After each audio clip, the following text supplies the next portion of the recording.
Good day, friends. I hope you're doing really well. My name is Tracy Brown. I am a trauma-informed dietitian and intuitive eating expert. And I just had this thought this morning.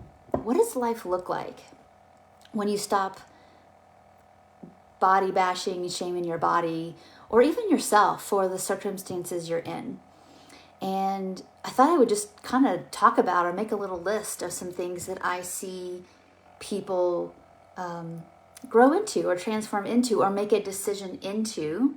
And it doesn't mean that any of these things doesn't have a lot of little steps in between, from like a starting place, right? Of don't like my body, everything's my fault, I eat the wrong food, nobody likes me, all those kind of feelings. And I know I'm being a little just very extreme there, to wow, like I take up space in the world and I'm right where I need to be, and everybody is doing the diet thing over there and I'm over here feeling pretty at peace and not worried about that stuff. And I'm so grateful.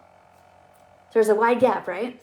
So I want to share with you a few things that might be helpful to know about the journey. And I know in Monday's video we talked a little bit about how it's really easy to just, if you have an ache or pain or you feel bad or there's a medical condition or we're just going through a challenge, it's easy to like, okay, what did I do wrong?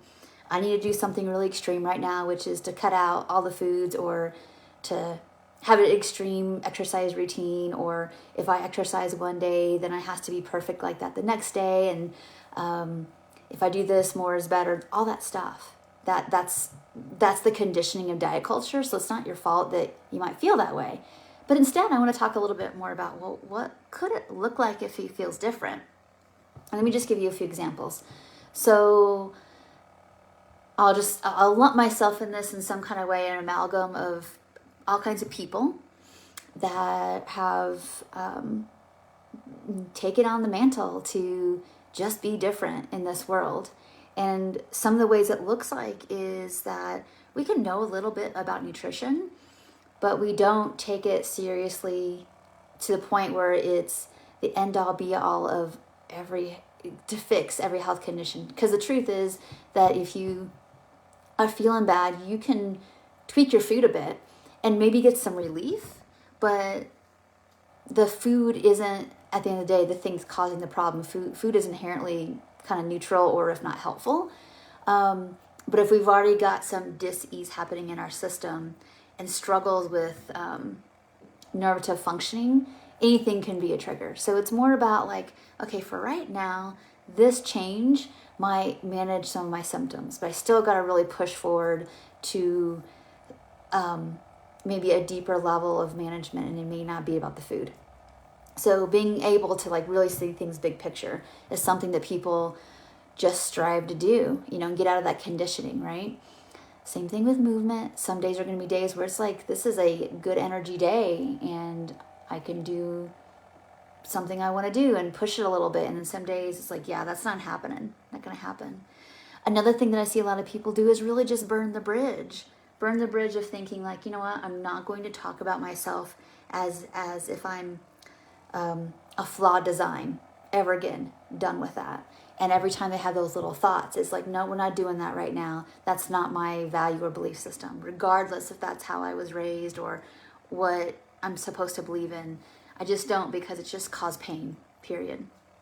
Another thing that I see people do is just look at every day they wake up. A little bit is, check in with how you're doing before you even fly out of bed, and look at it as an opportunity to be a good tender, T-E-N-D, tender of the life that we've been given, right? Because a lot of us have not had good, maybe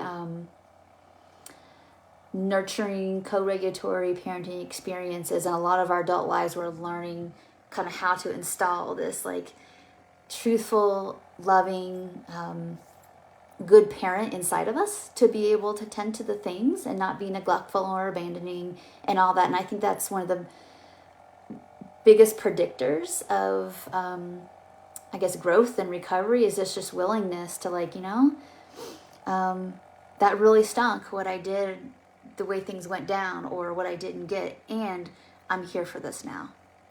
And over again all throughout the day is where it's so much easier to not to knee jerk and to get into a fight, flight, freeze or please response, and to be able to witness, like, wow, what does this need right now?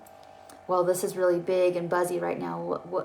What's worrying that part of me? What's happening? Oh, I'm noticing that I really want to just say that thing to get them off my back and fawn, right? But it's like that would be not really speaking the truth about what I want to do, or that would be rupturing my own boundaries by doing that, even though it's hard to say no. And my no mean a no, or yes mean a yes. And those are some of the predictors, of just the mentality of people who learn to stop blaming their bodies and learn to really look at the season of life we're in, and maybe the accumulation of the things that have happened that have gotten us here, but still not seeing it in this like, this is the way it's always been. This is the way it is. This is as good as it's going to get. It's like we don't really accept that, and work towards what can I access that's good enough, relatively safe enough right now. So just wanted to create some, I guess the word's opportunity, or some possibility, that if you're feeling stuck, or if you're feeling like, well, I don't even know where to start, you just start with the basics of like how you talk to yourself. Like, notice what you think about, notice your narrative towards yourself, notice your projections, like they must be thinking how my brain thinks about food and body, and that's why I can't be with them. That's projection. That's not necessarily true. Do the basics with food, meaning like breakfast, lunch, dinner, and snacks, and then getting food in the house reliably, and then working on variety from there. If you need more support, get those, and if you have the resources, do it. Get those meal service kits in, to at least learn how to sit down at the table with a variety of food, and then learn how to cook it yourself eventually. Do things in little steps. And then you'll start to see that possibility build, and your competence and confidence grow. So thank you all so much for watching. If you need help with any of these steps, please just reach out and let us know. We're happy to do a little free consult with you to figure out like I always like to look at like, okay, what was missing, what's been too much, and my suggestions for like going forward from there, whatever that is for you. So if you need something like that, just look in the comments below and make that link for you to find that really easy. Otherwise, I hope you have a really good rest of your day, and know that you're not walking this alone. As much as you think sometimes maybe your small circle of people that you're around all the time, you feel like maybe you're just not that you don't feel like you belong, but maybe you don't because you think differently. That doesn't mean that you're actually alone. There's a lot of people out there going through the same journey you're going through. So I'm glad you're here on my channel, in this community, to know and to even connect with others that are like you and got your back. So thank you so much for watching, and I will talk to you in the next video. Bye for now.